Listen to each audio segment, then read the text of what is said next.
Om Swastiastu, Assalamualaikum warahmatullahi wabarakatuh, Shalom, Namo Buddhaya, salam sejahtera untuk kita semua. Perkenalkan, nama saya Davin Siva, dengan 3 digit NIL akhir 089 dari SGD A9. Di sini kami akan membawakan presentasi student project yang berjudul Penata Laksanaan Urtikarya dan Angioedema.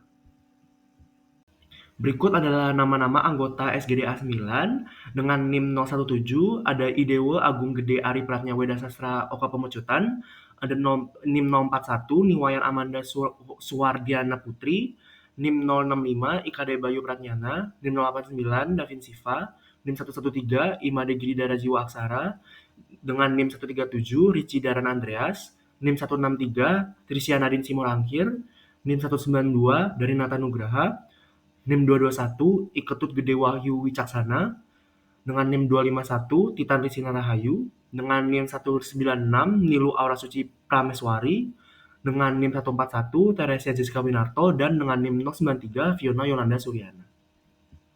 Hal yang akan kami bawa selama student project ini adalah yang pertama, definisi dan klasifikasi, kedua, patofisiologi, ketiga, faktor pencetus dan komorbiditas, keempat, diagnosis dan evaluasi klinis, kelima, penata laksanaan, dan keenam, panduan klinis terkini. Baik, sebelumnya izin untuk memperkenalkan diri. Saya Fiona Yolanda Suryana dengan 3 digit NIM terakhir saya 093. Pada kesempatan kali ini saya akan membahas tentang rumusan masalah, tujuan, dan manfaat. Baik, dari rumusan masalah yang pertama adalah bagaimana definisi, klasifikasi, serta mekanisme patofisiologi urtikaria dan angioedema baik yang bersifat imunologis maupun non-imunologis. Kedua, faktor-faktor apa saja yang dapat mencetuskan terjadinya urtikaria dan angioedema serta bagaimana proses diagnosis dan evaluasi klinisnya. Ketiga, bagaimana prinsip penata laksanaan dan perbandingan panduan klinis terkini baik nasional maupun internasional dalam menangani kedua kondisi tersebut. Kemudian ada tujuan, yang pertama menjelaskan definisi, klasifikasi, dan patofisiologi urtikaria serta angioedema secara komprehensif. Dua, mengidentifikasi faktor pencetus, komorbiditas, serta metode diagnosis dan pemeriksaan penunjang yang relevan. Tiga, menganalisis prinsip penata laksanaan serta membandingkan panduan klinis terbaru. Kemudian selanjutnya ada manfaat, yang pertama menambah pengetahuan mahasiswa dan tenaga medis mengenai dasar ilmiah dan klinis urtikaria serta angioedema. Dua, menjadi acuan dalam penerapan diagnosis dan penata laksanaan yang sesuai dengan panduan terkini. Tiga, memberikan informasi edukatif bagi masyarakat untuk memahami faktor risiko dan pencegahan kekambuhan penyakit ini. Baik, sebelumnya izin untuk memperkenalkan diri. Saya Fiona Yolanda Suryana dengan 3 digit NIM terakhir saya 093. Pada kesempatan kali ini saya akan membahas tentang rumusan masalah, tujuan, dan manfaat. Baik, dari rumusan masalah yang pertama adalah bagaimana definisi, klasifikasi, serta mekanisme patofisiologi urtikaria dan angioedema baik yang bersifat imunologis maupun non-imunologis.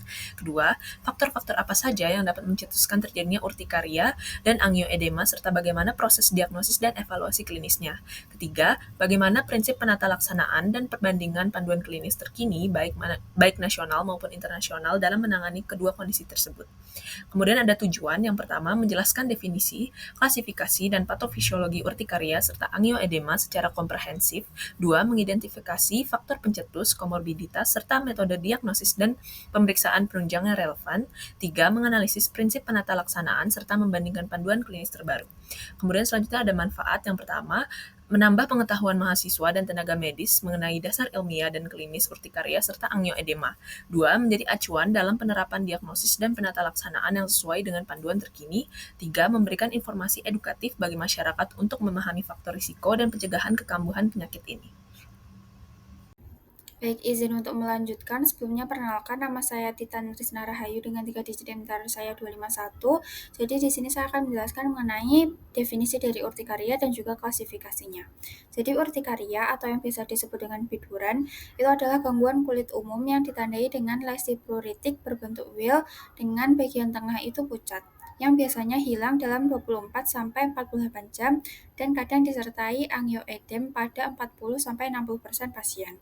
Patogenesisnya itu melibatkan sel MAS yang melepaskan histamin sehingga menyebabkan vasodilatasi dan kebocoran plasma ke kulit. Untuk klasifikasi dari urtikaria sendiri itu dibagi menjadi dua, itu berdasarkan durasi gejala menjadi akut dan juga kronis. Akut itu durasinya kurang dari 6 minggu dan kronis itu durasinya lebih dari sama dengan 6 minggu. Urtikaria kronis sendiri dibagi menjadi spontan kronis atau CSU, ini yang muncul tanpa pemicu jelas dan sering terkait dengan autoimun.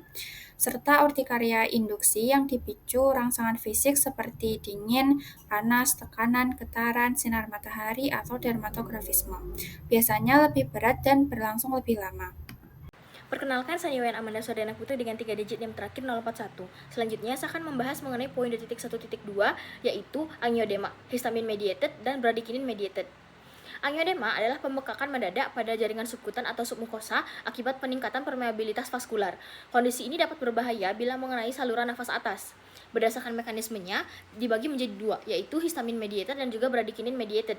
Yang pertama, histamin mediated, disebabkan oleh pelepasan histamin dari sel mas akibat reaksi alergi, misalnya alergi makanan atau obat. Gejalanya dapat muncul cepat disertai urtikaria dan gatal, serta biasanya responsnya baik terhadap terapi epinefrin, antihistamin, dan kortikosteroid. Yang kedua, ada bradykinin mediated. Sebaliknya, bradykinin mediated tidak melibatkan histamin. Umumnya terjadi karena defisiensi C1 asterase inhibitor atau HAE atau akibat penggunaan ACE inhibitor. Gejalanya muncul lebih lambat, tanpa urtikaria, bisa disertai dengan nyeri abdomen, dan tidak ada respon terhadap terapi anafilaksis. Pembedaan keduanya penting karena perbedaan terapi menentukan keselamatan pasien, terutama jika terjadi obstruksi di jalan nafas. Sekian dari saya, terima kasih. Baik, kita akan bahas terkait dengan patogenesisnya. Jadi, patogenesis urtikaria dan angioedema itu bisa terjadi dalam dua mekanisme aktivasi, ada imunologis dan juga non-imunologis. Jika imunologis itu alergen mengikat IgE pada reseptor Fc epsilon F1 yang kemudian akan memicu pelepasan mediator seperti histamin, triptase, prostaglandin, dan juga leukotrien. Kemudian jika mekanisme non-imunologis itu dipicu langsung oleh obat, rangsangan fisik, atau ligat tertentu tanpa melibatkan antibodi apapun. Kemudian kita bahas terkait dengan jalur histamin. Jadi mediator utama yang dilepaskan oleh mekanisme patogenesis tadi itu adalah histamin yang bekerja pada reseptor H1 di pembuluh darah dan juga saraf sensorik. Akibatnya akan terjadi vasodilatasi, kemudian peningkatan permeabilitas kapiler, gatal, dan juga munculnya bentol pada kulit. Karena itu urtikaria umumnya akan merespons baik terhadap antihistamin. Kemudian kita bahas juga terkait jalur bradykinin. Selain histamin, itu bradykinin juga berperan utama dalam angioedema. Jadi zat ini menyebabkan vasodilatasi dan edema tanpa pruritus, di mana angioedema ini yang dimediasi oleh bradykinin itu seperti pada defisiensi C1-INH atau penggunaan ACE inhibitor, di mana tidak merespon terhadap antihistamin ataupun kortikosteroid, sehingga diperlukan terapi spesifik seperti C1-INH. Kemudian kita akan bahas juga terkait dengan interaksi jalurnya. Jadi aktivasi sel mas dapat meningkatkan aktivitas faktor 12 dan juga berperan dalam pembentukan bradykinin sehingga memperkuat proses dari edema itu sendiri. Sekian dari saya, terima kasih. Om Swastiastu. Perkenalkan, nama saya Ketuk Dewi Wicaksana dengan 3 digit NIM terakhir 221. Di sini saya akan menjelaskan faktor pencetus urtikaria dan angioedema. Jadi urtikaria dan angioedema merupakan gangguan inflamasi kulit yang ditandai dengan munculnya lesi gatal atau wheal dan pembengkakan subkutan dengan etiologi yang kompleks dan multifaktorial. Kedua kondisi ini dapat bersifat akut maupun kronis dengan berbagai faktor pencetus dan komorbiditas sistemik yang saling berinteraksi. Faktor-faktor seperti obat, makanan, infeksi, penyakit autoimun, stres, suhu, dan kondisi lingkungan berperan penting dalam memicu timbulnya gejala atau memperburuk kekambuhan. Komorbiditas sistemik, terutama gangguan autoimun dan psikologis, seringkali menyertai bentuk kronis, mencerminkan sifat penyakit yang heterogen dan sulit dikendalikan. Obat merupakan salah satu penyebab utama urtikaria akut. Beberapa jenis yang sering memicu reaksi ini antara lain antibiotik golongan beta-laktan dan sulfonamida, obat antiinflamasi non-steroid, asam asetil salisilat, dan obat penghilang nyeri seperti opiat. Antiinflamasi non-steroid dapat menyebabkan urtikaria melalui reaksi alergi yang dimediasi oleh IgE atau karena efek langsung pada sel mas yang memicu pelepasan histamin. Selain obat, makanan juga dapat menjadi pemicu, terutama pada anak-anak. Beberapa jenis makanan yang sering dikaitkan dengan urtikaria adalah susu, telur, kacang tanah, kacang pohon, ikan, dan makanan laut. Namun, pada orang dewasa, alergi makanan jarang menjadi penyebab urtikaria kronis. Pada infeksi, terutama infeksi virus dan parasit, juga berperan besar terutama pada anak-anak. Biasanya, gejala akan mereda seiring dengan sembuhnya infeksi tersebut. Faktor stres psikologis juga tidak bisa diabaikan karena stres dapat memperburuk gejala dan bahkan memicu kekambuhan. Hubungan antara stres dan urtikaria bersifat dua arah. Stres bisa memperparah gejala dan gejala kulit yang menetap bisa menimbulkan stres tambahan. Selain itu, faktor lingkungan seperti suhu dingin atau panas, sinar matahari, dan tekanan pada kulit juga bisa menimbulkan urtikaria yang disebut urtikaria indukable.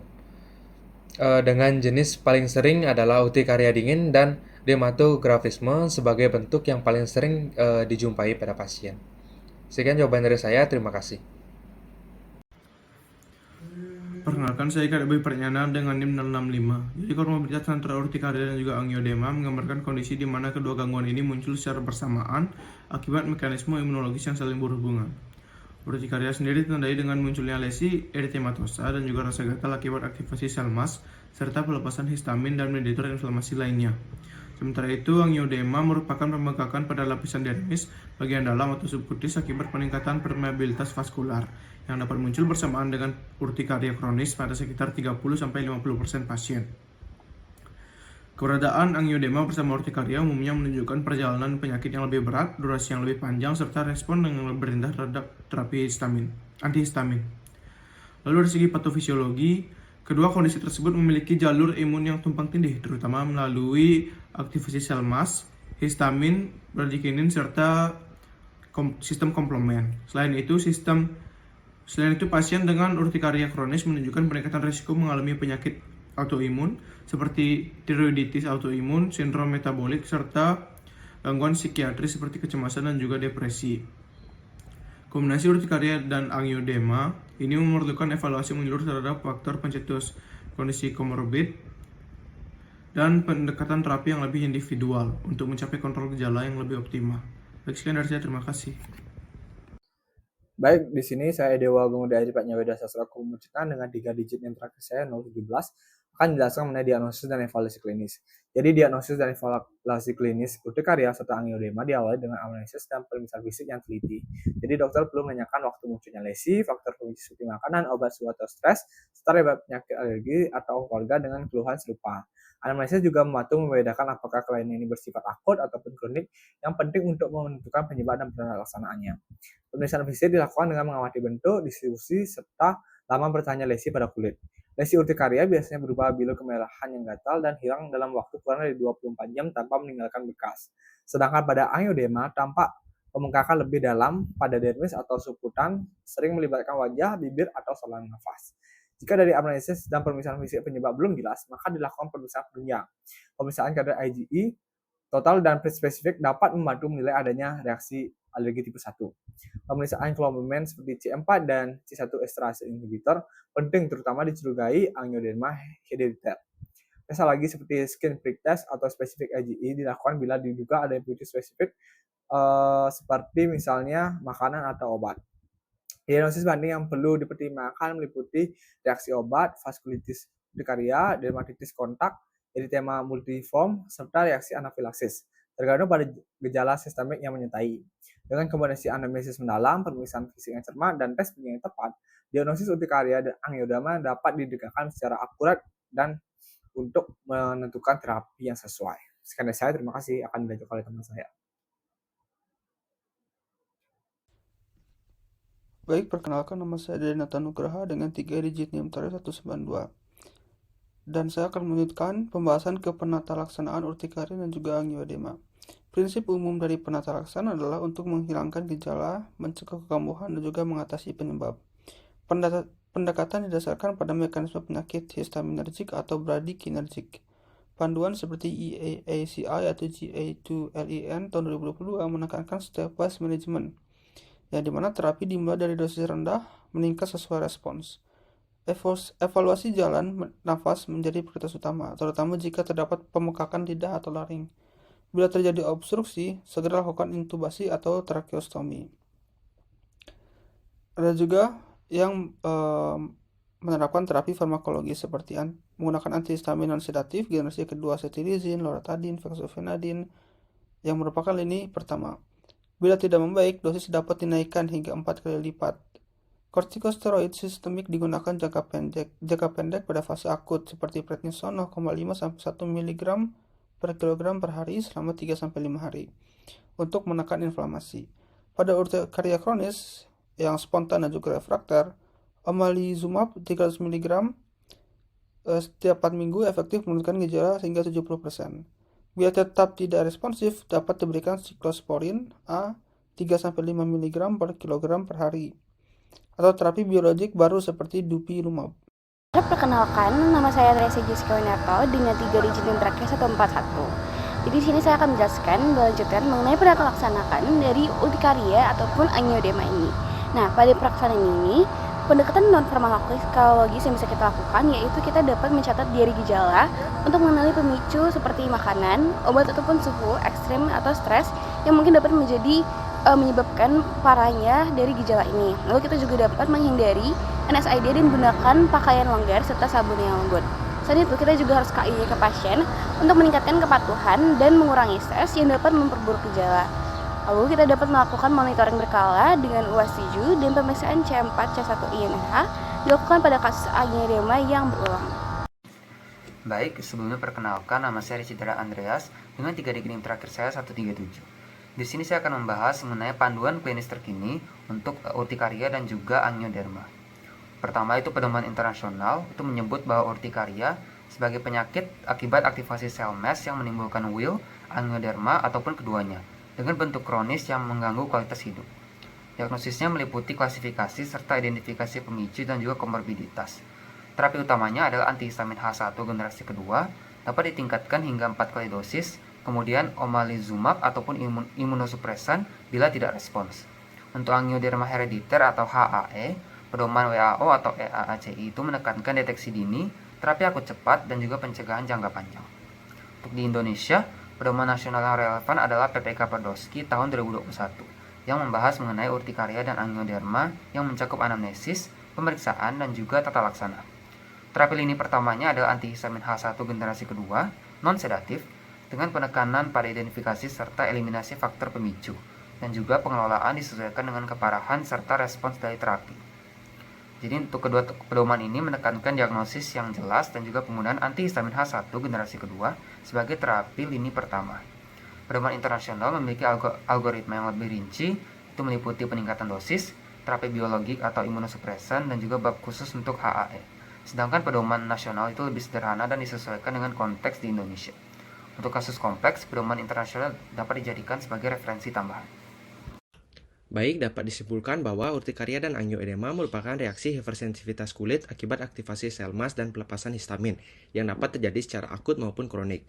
Penyebabnya beragam, meliputi faktor imunologis, non-imunologis, dan idiopatik, serta dapat berkaitan dengan penyakit autoimun, infeksi kronik, atau gangguan endokrin.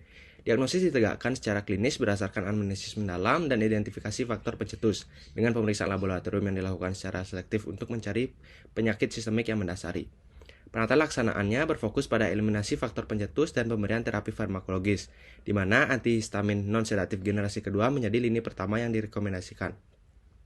Bila gejala tidak terkontrol, dosis dapat ditingkatkan hingga 4 kali lipat atau dikombinasikan dengan antagonis leukotriene, kortikosteroid jangka pendek, maupun terapi biologik seperti omalizumab dan siklosporin A.